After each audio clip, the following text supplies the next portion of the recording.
ನಮಸ್ಕಾರ, ಕನ್ನಡ ಒನ್ಗೆ ಸ್ವಾಗತ. ನಾನು ನಿಮ್ಮ ಭಾಗ್ಯನಾರಾಯಣ ಬೊಗವರಪು. ಇಸ್ರೇಲ್ ಮತ್ತು ಇರಾನ್ ನಡುವಿನ ಸಂಘರ್ಷ, ಯುದ್ಧ ದೊಡ್ಡ ಮಟ್ಟದಲ್ಲಿ ನಡೀತಾ ಇದೆ. ಎರಡೂ ಕಡೆಯೂ ಸಹ ಮಿಸೈಲ್ಗಳನ್ನು ಹಾಕುವಂಥ ಕೆಲಸ ನಡೀತಾ ಇದೆ. ಆದರೆ ನಿನ್ನೆ ರಾತ್ರಿ ಮತ್ತು ಇವತ್ತು ಮಧ್ಯಾಹ್ನದ ಹೊತ್ತಿಗೆ ಕೆಲವು ಅನ್ಐಡೆಂಟಿಫೈಡ್ ಮಿಸೈಲ್ಸ್ ಇರಾನ್ ಕಡೆಯಿಂದ ಹಾರಿ ಬಂದವು. ಸೀಕ್ರೆಟ್ ಮಿಸೈಲ್ಗಳು. ಅವುಗಳ ಹೆಸರೇನು, ಅವುಗಳ ಹಿನ್ನೆಲೆ ಏನು, ಪವರ್ ಏನು, ರೇಂಜ್ ಏನು ಸಹ ಇಸ್ರೇಲ್ಗೆ ಮಾಹಿತಿ ಇಲ್ಲ. ಇಸ್ರೇಲ್ನ ಏನು ಡಿಫೆನ್ಸ್ ಸಿಸ್ಟಮ್ ಇದೆ, air defence system, iron dome, ಅದು ಸಹ ವಿಚಲಿತ ಆಯಿತು. ಅದಕ್ಕೂ ಸಹ ಅದನ್ನು ಗುರುತು ಹಿಡಿಯೋದಕ್ಕೆ ಸಾಧ್ಯ ಆಗಲಿಲ್ಲ. ಇನ್ವಿನ್ಸಿಬಲ್ ಆಗಿ ಬಂತು. ಅಟ್ಯಾಕ್ ದೊಡ್ಡ ಮಟ್ಟದಲ್ಲಾಯಿತು. ಇಸ್ರೇಲ್ಗೆ ದೊಡ್ಡ ನಷ್ಟವಾಗಿದೆ. ಮಧ್ಯ ಇಸ್ರೇಲ್ ಮತ್ತು ದಕ್ಷಿಣ ಭಾಗದ ಇಸ್ರೇಲ್ಗೆ ಆ ಬಾಂಬುಗಳು ಅಥವಾ ಆ ಮಿಸೈಲ್ಗಳು ಬಿದ್ದಿರೋದ್ರಿಂದ ದೊಡ್ಡ ಮಟ್ಟದ ನಷ್ಟ ಆಗಿದೆ. ಬಿಲ್ಡಿಂಗ್ಗಳೆಲ್ಲ ಕೊಲಾಪ್ಸ್ ಆಗಿದ್ದಾವೆ. ಜನರ ಸಾವು ನೋವು ಕಡಿಮೆ ಇದೆ, ಯಾಕಂದರೆ ಎಲ್ಲ ಬಂಕರ್ಗಳ ಒಳಗಡೆ ಇದ್ದಾರೆ. ಅದರಲ್ಲಿ ಸೊರೋಕಾ ಹಾಸ್ಪಿಟಲ್ ಅನ್ನುವಂತಹ ಕಟ್ಟಡಕ್ಕೂ ಸಹ, ಆಸ್ಪತ್ರೆಯ ಕಟ್ಟಡಕ್ಕೆ ಆ ಒಂದು ಕ್ಷಿಪಣಿ ಬಿದ್ದಿದೆ. ಅದು 1,000 ಬೆಡ್ಗಳನ್ನು ಹೊಂದಿದ್ದಂತಹ ಆಸ್ಪತ್ರೆ. ಅಲ್ಲಿ ಒಂದಷ್ಟು ಸಾವು ನೋವುಗಳಾಗಿದ್ದಾವೆ. ಬಟ್ ನಿಖರವಾದ ಸಂಖ್ಯೆಗಳನ್ನು ಇಸ್ರೇಲ್ ಬಿಡುಗಡೆ ಮಾಡ್ತಾ ಇಲ್ಲ. ಆದರೂ ಸಹ ಅಷ್ಟು ದೊಡ್ಡ ಆಸ್ಪತ್ರೆಯಲ್ಲಿ ಸಾವು ನೋವು ಆಗಿದೆ ಅನ್ನುವಂತಹ ಸುದ್ದಿಗಳು ಬರ್ತಾ ಇದೆ. ಇನ್ನು ಆಸ್ಪತ್ರೆಯ ಮೇಲೆ ದಾಳಿ ಮಾಡೋದು ಎಷ್ಟು ಸರಿ? ಖಂಡಿತವಾಗ್ಲೂ ತಪ್ಪು. ಆಸ್ಪತ್ರೆಯ ಮೇಲೆ, ನಿರಾಶ್ರಿತ ಕ್ಯಾಂಪುಗಳ ಮೇಲೆ, ಅವುಗಳ ಮೇಲೆ ದಾಳಿ ಮಾಡಬಾರ್ದು. ಆದರೆ ಗಾಜಾದಲ್ಲಿ ಇಸ್ರೇಲ್ ಅದನ್ನೇ ಮಾಡಿಕೊಂಡು ಬಂದಿರೋದ್ರಿಂದ 60-70 ಸಾವಿರ ಜನರನ್ನು ಕಳೆದ 2 ವರ್ಷಗಳಲ್ಲಿ ಅದೇ ರೀತಿ ಕೊಂದಿರೋದ್ರಿಂದ ಇಸ್ರೇಲ್ಗೆ ಅದನ್ನು ವಿರೋಧಿಸುವಂತಹ ನೈತಿಕತೆ ಇರೋದಿಲ್ಲ, ಖಂಡಿತ ಇರಲ್ಲ. ನೀವೇ ಅದನ್ನು ಮಾಡ್ತಾ ನಿಮ್ಮ ಮೇಲೆ ಆದಾಗ ಮಾತ್ರ ಅದು ದೌರ್ಜನ್ಯ, ಬೇರೆಯವ್ರ ಮೇಲೆ ಆದಾಗ ನಿಮ್ಮ ಹಕ್ಕು ಅನ್ನೋದಾದರೆ ಅದು ಸಾಧ್ಯ ಇಲ್ಲ. ಹಾಗಾಗಿ ಇಸ್ರೇಲ್ ಏನೇ ಬಾಯಿ ಪಡ್ಕೊಂಡ್ರು ಯಾರೂ ತಲೆ ಕೆಡಿಸ್ಕೊಳ್ಳೋದಿಲ್ಲ ಈಗ, ಯಾಕಂದರೆ ನೀವು ಮಾಡಿದ್ದನ್ನೇ ನಿಮಗೆ ಮಾಡ್ತಾ ಇದ್ದಾರೆ ಅಂತ. ಫ್ರೆಂಚ್ ಅಧ್ಯಕ್ಷ ಇವತ್ತು ಹೇಳ್ತಿದ್ದಾರೆ, ಇರಾನ್ ಮೇಲಿನ ಅಣುಸ್ಥಾವರಗಳ ಮೇಲೆ ಮತ್ತು ಮಿಲಿಟರಿ ಎಸ್ಟಾಬ್ಲಿಷ್ಮೆಂಟ್ಗಳ ಮೇಲೆ ಏನು ದಾಳಿ ನಡೆಸ್ತಾ ಇದ್ದೀರಿ ಅದನ್ನು ತಕ್ಷಣ ನಿಲ್ಲಿಸ್ರಿ ಅಂತ ಫ್ರಾನ್ಸ್ನ ಪ್ರೆಸಿಡೆಂಟ್ ಮ್ಯಾಕ್ರಾನ್ ಹೇಳ್ತಾ ಇದ್ದಾರೆ. ಆ ಮಟ್ಟಕ್ಕೆ ಇಸ್ರೇಲ್ ಈಗ ಒಂಟಿ ಆಗ್ತಾ ಹೋಗ್ತಿದೆ. ಎಕ್ಸೆಪ್ಟ್ ಫಾರ್ ಅಮೇರಿಕಾ ಒಂದನ್ನು ಬಿಟ್ಟು. ಈ ಸೀಕ್ರೆಟ್ ಮಿಸೈಲ್ಗಳು ಯಾವಾಗ ಇರಾನ್ ಕಡೆಯಿಂದ ಹಾರಿ ಬಂದು ಅವುಗಳನ್ನು ಪತ್ತೆ ಹಚ್ಚೋದಕ್ಕೆ ಐರನ್ ಡೋಮ್ ಕಡೆಯಲ್ಲಿ ಸಾಧ್ಯ ಆಗ್ತಿಲ್ವೋ, ಮೊದಲೇ ಬ್ಯಾಲಿಸ್ಟಿಕ್ ಮಿಸೈಲ್ಗಳು ಏನು ಇರಾನ್ ಕಡೆಯಿಂದ ಬಂದಿತ್ತು ಅವುಗಳ ಸ್ಪೆಸಿಫಿಕೇಷನ್ಸ್ ಗೊತ್ತಿತ್ತು ಇರಾನ್ಗೆ, ಯಾವ ರೇಂಜು, ಎಷ್ಟು ಪವರು ಎತ್ತ ಗೊತ್ತಿತ್ತು. ಆದರೆ ಐರನ್ ಡೋಮ್ನ ದಾಟ್ಕೊಂಡು ಬರ್ತಿದ್ವು, ಅದನ್ನು ತಡೆಯೋಕ್ಕಾಗ್ತಿರ್ಲಿಲ್ಲ. ಈಗ ಬರ್ತಿರುವಂತಹ ಈ ಸೀಕ್ರೆಟ್ ವೆಪನ್ಸ್ ಏನಿದಾವೆ ಅಥವಾ ಮಿಸೈಲ್ಗಳು, ಅವುಗಳ ಸ್ಪೆಸಿಫಿಕೇಷನ್ನೇ ಇಸ್ರೇಲ್ ಗೊತ್ತಿಲ್ಲ. ಅದು ಆತಂಕ ಆಗಿದೆ. ಆ ಆತಂಕದ ನಡುವೆ ಇರಾನ್ ಹೇಳ್ತಾ ಇದೆ, ಇದಿನ್ನೂ ಆರಂಭ, ಈ ರೀತಿಯ ಸೀಕ್ರೆಟ್ ವೆಪನ್ಗಳು ಬಹಳ ಇದ್ದಾವೆ, ಮುಂದಿನ ದಿನಗಳಲ್ಲಿ ಬರುತ್ತೆ ಅಂತ. ಅದು ಬೆದರಿಕೆನಾ, ನಿಜವಾಗ್ಲೂ ಬರುತ್ತಾ ಗೊತ್ತಿಲ್ಲ. ಅದನ್ನು ನಾವು ಕಾದು ನೋಡಬೇಕು. ಆದರೆ ಯಾವಾಗ ಈ ಸೀಕ್ರೆಟ್ ಮಿಸೈಲ್ಗಳು ಬಂತೋ ಇಸ್ರೇಲ್ಗೆ ತಾನು ಸುಸ್ತಾಗ್ತಿದ್ದೀನಿ ಅನ್ನೋದು ಅರ್ಥ ಆಗ್ತಿದೆ. ಪ್ಲಸ್ ಐರನ್ ಡೋಮ್, ಅದರ ಮಿಸೈಲ್ಗಳು ಇರ್ತಾವಲ್ಲ, ಆ್ಯಂಟಿ ಮಿಸೈಲ್ ಸಿಸ್ಟಮಲ್ಲಿ ಮೇಲಿಂದ ಬರ್ತಿರುವಂತಹ ಮಿಸೈಲ್ಗಳನ್ನು ಹೊಡೆದು ಉರುಳಿಸೋದಕ್ಕೆ ಇದಕ್ಕೊಂದು ಮಿಸೈಲ್ ಬೇಕಲ್ಲ. ಆ ಮಿಸೈಲ್ಗಳು ಸಹ ಇನ್ನು 10 ದಿನಗಳಲ್ಲಿ ಖಾಲಿ ಆಗ್ತವೆ. 10 ದಿನದ ಒಳಗೆ ಖಾಲಿ ಆದರೆ ಇಸ್ರೇಲ್ಗೆ ಏರ್ ಡಿಫೆನ್ಸ್ ಸಿಸ್ಟಮೇ ಇರೋದಿಲ್ಲ. ಯಾವ ಮಿಸೈಲ್ ಬಂದರೂ ಬೀಳುತ್ತೆ. ಆ ಭಯದಲ್ಲಿದೆ. ಈ ಭಯ, ಸೀಕ್ರೆಟ್ ವೆಪನ್ಗಳ ಭಯ, ಎಲ್ಲ ಭಯದ ಮೇಲೆ ಈಗ ಅಮೇರಿಕ ಮೇಲೆ ದೊಡ್ಡ ಒತ್ತಡವನ್ನು ಹೇರ್ತಾ ಇದೆ ಇಸ್ರೇಲ್. ನೀನು ಯುದ್ಧಕ್ಕೆ ಬರಲೇಬೇಕು. ಈಗ ಅಮೇರಿಕ ಇರಾನ್ ಮೇಲೆ ದಾಳಿ ಮಾಡೋದಕ್ಕೆ ಸಿದ್ಧತೆ ಮಾಡಿಕೊಂಡಿದೆ, ನಿರ್ಧಾರ ಆಗಿದೆ. ಆದರೆ ಯಾವಾಗ ಅನ್ನೋದ್ರ ಬಗ್ಗೆ ಮಾತ್ರನೇ ಡಿಸಿಷನ್ ಪೆಂಡಿಂಗ್ ಇದೆ ಅಂತ ಹೇಳಲಾಗ್ತಿದೆ. ಅಮೇರಿಕ ಬಂದರೆ ಏನು ವ್ಯತ್ಯಾಸ ಆಗುತ್ತೆ ಅಂದರೆ, ನಾನು ನಿನ್ನೆ ಎಲ್ಲ ಎಕ್ಸ್ಪ್ಲೇನ್ ಮಾಡ್ತಿದ್ದೆ, ಇರಾನ್ನ ಏನು ಅಣುಸ್ಥಾವರಗಳು ಎಷ್ಟು ಆಳದಲ್ಲಿದ್ದಾವೆ, ಯಾವ ರೀತಿಯಾದಂತಹ ಭದ್ರತೆ ಇದೆ ಅದಕ್ಕೆ ಅಂತ. ಇಸ್ರೇಲ್ ಹತ್ರ ಇರುವಂತಹ ಮಿಸೈಲ್ಗಳಲ್ಲಿ ಅದನ್ನು ಭೂಮಿಯ ಕೆಳಗೆ ಅಷ್ಟು ಆಳದಲ್ಲಿರುವಂತಹ ಇರಾನ್ನ ಏನು ಅಣುಸ್ಥಾವರಗಳಿದ್ದಾವೆ ಅವುಗಳನ್ನು ನಾಶ ಮಾಡೋದಕ್ಕೆ ಅಥವಾ ಹಾನಿ ಮಾಡೋದಕ್ಕೆ ಸಾಧ್ಯ ಇಲ್ಲ. ಅಷ್ಟು ಶಕ್ತಿ ಇಸ್ರೇಲ್ನ ಕ್ಷಿಪಣಿಗಳಿಗಿಲ್ಲ. ಆದರೆ ಅಮೇರಿಕ ಬಳಿ ಇದೆ. ಅಮೇರಿಕ ಹತ್ರ ಬಂಕರ್ ಬಸ್ಟರ್ ಅನ್ನುವಂತಹ ಮಿಸೈಲ್ಗಳಿದ್ದಾವೆ.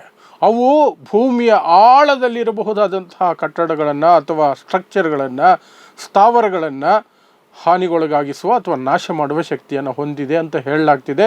ಹಾಗಾಗಿ ಇಸ್ರೇಲ್ ಈಗ ಅಮೇರಿಕಾಗೆ ಪಟ್ಟು ಹಿಡಿದು ಕೂತಿರೋದ್ರಲ್ಲಿ ಇಸ್ರೇಲ್ ಹೇಳ್ತಾ ಇರೋ ರೀತಿ ಇದೆಯಲ್ಲ, ಅದು ರಿಕ್ವೆಸ್ಟ್ ಅಲ್ಲ, ಅದು ಬೇರೆ ರೀತಿ ಚರ್ಚೆಗೆ ಅವಕಾಶ ಮಾಡಿಕೊಡ್ತಾ ಇದೆ. ಇಸ್ರೇಲ್ ಅಮೇರಿಕಾನ ಕಂಟ್ರೋಲ್ ಮಾಡ್ತಿದೆಯಾ? ಇಲ್ಲಿಯವರೆಗೆ ನಾವು ಅಂದ್ಕೊಂಡಿರೋದು ಅಮೇರಿಕ ಇಸ್ರೇಲ್ನ ಕಂಟ್ರೋಲ್ ಮಾಡುತ್ತೆ, ಇಸ್ರೇಲ್ಗೆಲ್ಲ ಸಪೋರ್ಟ್ ಕೊಡುತ್ತೆ ಅಂತ. ಆದರೆ ಇಸ್ರೇಲ್ ಅಮೇರಿಕಾಗೆ ಹೇಳ್ತಾ ಇರೋ ರೀತಿ, ಯುದ್ಧಕ್ಕೆ ಎಳ್ಕೊಂಡು ಬರ್ತಾ ಇರೋ ರೀತಿ ಇದೆಯಲ್ಲ, ಅದು ನೋಡಿದ್ರೆ ಅಮೇರಿಕ ಇಸ್ರೇಲ್ ಮಾತು ಕೇಳ್ತಿದೆಯಾ, ಇಸ್ರೇಲ್ ಅಮೇರಿಕನ ತನ್ನ ಕಪಿ ಮುಷ್ಟಿಯಲ್ಲಿ ಇಟ್ಕೊಂಡಿದೆಯಾ ಅನ್ನುವಂತಹ ಅನುಮಾನಗಳು ಮೂಡುವ ರೀತಿಯಲ್ಲಿ ಇಸ್ರೇಲ್ ಕರೀತಾ ಇದೆ. ಏನೇ ಇರಲಿ, ಇರಾನ್ನ ಸೀಕ್ರೆಟ್ ವೆಪನ್ಸ್ ಬ್ಯಾಲಿಸ್ಟಿಕ್ ಮಿಸೈಲ್ಸ್ ದಾಳಿಯಿಂದ ತತ್ತರಿಸಿರುವಂತಹ ಇಸ್ರೇಲ್ ಅಮೇರಿಕವನ್ನು ಕರೀತಾನೆ ಇದೆ. ಬರಲೇಬೇಕು, ಬಂದಿಲ್ಲ ಅಂದರೆ ಇಸ್ರೇಲ್ಗೆ ತುಂಬ ದೊಡ್ಡ ಕಷ್ಟ ಆಗುತ್ತೆ. ಯಾಕೆ ಅಂತಂದರೆ ಇಸ್ರೇಲ್ ಏನು ಅದು ಈ ಮಾಧ್ಯಮಗಳು, ಈ ಗೋಧಿ ಮಾಧ್ಯಮಗಳು, ಮುಸ್ಲಿಂ ದ್ವೇಷಿ ಮಾಧ್ಯಮಗಳು ತೋರಿಸೋ ರೀತಿಯಲ್ಲಿ ಇಸ್ರೇಲ್ ಏನು ದೊಡ್ಡ ಪವರ್ ಅಲ್ಲ, ದೊಡ್ಡ ದೇಶನೂ ಅಲ್ಲ. ಇರಾನ್ನ ಭೂಭಾಗಕ್ಕೆ ಕಂಪೇರ್ ಮಾಡಿದ್ರೆ ಇಸ್ರೇಲ್ 75 ಇಸ್ರೇಲ್ಗಳು ಬೇಕು ಒಂದು ಇರಾನ್ ಆಗೋದಕ್ಕೆ. ಅಷ್ಟು ದೊಡ್ಡ ದೇಶ Iran compare to Israel compare ಮಾಡಿದ್ರೆ ಇರಾನ್ 75 ಪಟ್ಟು ದೊಡ್ಡದು. ಇವರು ಇಡೀ ಇರಾನ್ಗೆ ಬಾಂಬ್ ಹಾಕಬೇಕು ಇಸ್ರೇಲ್ ಅವರು ಅಂದರೆ ಅವ್ರಿಗೆ 1,00,000 ಬಾಂಬುಗಳು ಬೇಕು. ಇರಾನ್ಗೆ 500ರಿಂದ 600 ಬಾಂಬ್ ಸಾಕು, ಇಡೀ ಇಸ್ರೇಲ್ಗೆ ಹಾಕ್ಬಿಡ್ಬೋದು. ಅದು ಇಸ್ರೇಲ್ಗಿರೋ ಭಯ. ತನ್ನ ಭೂಪ್ರದೇಶ ತುಂಬ ಚಿಕ್ಕದು, ದಾಳಿ ಮಾಡಬೇಕು ಅಂತ ಯಾರು ನಿರ್ಧರಿಸಿ ಸರಿಯಾದ ಮಿಸೈಲ್ಗಳನ್ನು ಬಿಟ್ಟರೆ ಪಟ್ ಪಟ್ ಪಟ್ ಪಟ್ ಅಂತ ಮುಗಿದು ಹೋಗ್ಬಿಡುತ್ತೆ. ಅದಕ್ಕೆ ಅಮೇರಿಕನ್ ಬೇಗ ಬಾ ಅಂತ ಕರೀತಿರೋದು. ಆದರೆ ಅಮೇರಿಕಾಗಿರುವ ಆತಂಕ ಏನು ಅಂದರೆ, ಇವತ್ತು ರಷ್ಯಾದ ಫಾರಿನ್ ಮಿನಿಸ್ಟರ್ ಅಫಿಷಿಯಲ್ ಆಗಿ ಅನೌನ್ಸ್ ಮಾಡಿದ್ದಾರೆ, ಅಮೇರಿಕ ಇದರಲ್ಲಿ ನೇರವಾಗಿ ಭಾಗಿಯಾಗಬಾರದು. ಈ ಯುದ್ಧದಲ್ಲಿ ಅಮೇರಿಕ ನೇರವಾಗಿ ಭಾಗಿಯಾಗಬಾರದು ಅನ್ನುವಂತಹ ಎಚ್ಚರಿಕೆಯನ್ನು ರಷ್ಯಾ ಅಮೇರಿಕಾಗೆ ಕೊಟ್ಟಿದೆ. ಹಾಗಾಗಿ ಈಗ ಅಮೇರಿಕ ಹೋಗಬೇಕಾ ಬೇಡವಾ ಅನ್ನುವಂತಹ ಡೈಲಮಾದಲ್ಲಿದೆ. ಹೋಗಿಲ್ಲ ಅಂದರೆ ಇಸ್ರೇಲ್ ಗತಿ ಏನು, ಹೋದರೆ ರಷ್ಯಾ ಏನಾದರೂ ಎಂಟರ್ ಆಗುತ್ತಾ, ಅಥವಾ ರಷ್ಯಾ ತಾನು ಯುಕ್ರೇನಲ್ಲಿ ಬ್ಯುಸಿ ಇರೋದ್ರಿಂದ ಚೈನಾನ ಬಿಡುತ್ತಾ ಅಂತ. ಈಗ ಚೈನಾದಿಂದ ಮಾಹಿತಿ ಬರ್ತಾ ಇದೆ, ಮೊನ್ನೆ ರಾತ್ರಿ 4-5 ದಿನಗಳ ಹಿಂದೆ ತಮ್ಮ ಟ್ರಾನ್ಸ್ಪಾಂಡರ್ಗಳನ್ನು ಆಫ್ ಮಾಡಿಕೊಂಡು ಚೈನಾದಿಂದ 2 ದೊಡ್ಡ ವಿಮಾನಗಳು, ಶಸ್ತ್ರಾಸ್ತ್ರಗಳನ್ನು ತುಂಬಿಕೊಂಡಿದ್ದಂತಹ ವಿಮಾನಗಳು ಇರಾನ್ನಲ್ಲಿ ಬಂದು ಲ್ಯಾಂಡ್ ಆಗಿದ್ದಾವೆ. ಶಸ್ತ್ರಾಸ್ತ್ರಗಳನ್ನು ಪೂರೈಕೆ ಮಾಡ್ತಿದೆ ಚೈನಾ ಇರಾನ್ಗೆ. ರಷ್ಯಾನೂ ಮಾಡಬಹುದು. ಯಾಕೆಂದರೆ ರಷ್ಯಾಗೆ ಇತ್ತೀಚೆಗೆ ಯುಕ್ರೇನ್ ಮೇಲೆ ಯುದ್ಧದ ಸಂದರ್ಭದಲ್ಲಿ ಇರಾನ್ ಶಸ್ತ್ರಾಸ್ತ್ರಗಳನ್ನು ಒದಗಿಸಿಕೊಟ್ಟಿದೆ. ಹಾಗಾಗಿ ರಷ್ಯಾಗೂ ಒಂದು ಕಮಿಟ್ಮೆಂಟ್ ಇರುತ್ತೆ, ತಾನು ಈಗ ಸಪೋರ್ಟ್ ಮಾಡಬೇಕು ಇರಾನ್ಗೆ ಅಂತ. ತಾನು ಬಿಸಿ ಇದ್ದರೂ ಕೂಡ ಚೈನಾಗೆ ಹೇಳಿ ಚೈನಾ ಮೂಲಕ ಮಾಡಿಸುತ್ತೆ.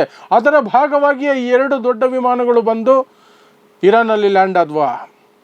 ರೆಡಾರ್ಗೆ ಸಿಗದೇ ಇರಲಿ ಅಂತ ಟ್ರಾನ್ಸ್ಪಾಂಡರ್ಗಳನ್ನು ಆಫ್ ಮಾಡಿಕೊಂಡು ಹೋಗಿದ್ದಾವೆ ಚೈನಾಯಿಂದ 2 ವಿಮಾನಗಳು. ಇದನ್ನು ಅಮೇರಿಕದ ಸಂಸ್ಥೆಗಳು ಖಚಿತಪಡಿಸ್ತಾ ಇದೆ. ಹೌದು, ಚೈನಾಯಿಂದ ಶಸ್ತ್ರಾಸ್ತ್ರಗಳನ್ನು ಇಳಿಸಲಾಗಿದೆ ಅಲ್ಲಿ ಅಂತ.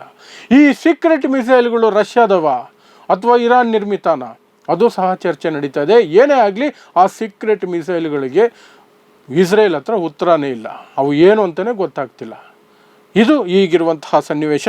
ಇದೆಲ್ಲದರ ನಡುವೆ ಇರಾನ್ ಫತೆ ಮಿಸೈಲ್ಸ್ ಏನಿದೆ ಅದರ ಹತ್ರ ಇರುವಂತಹ ಇನ್ನಷ್ಟು ಪವರ್ಫುಲ್ ಮಿಸೈಲ್ಗಳು, ಅದನ್ನು ಸಹ ನಿನ್ನೆಯಿಂದ ದೊಡ್ಡ ಮಟ್ಟದಲ್ಲಿ ಬಳಸ್ತಾ ಇದೆ.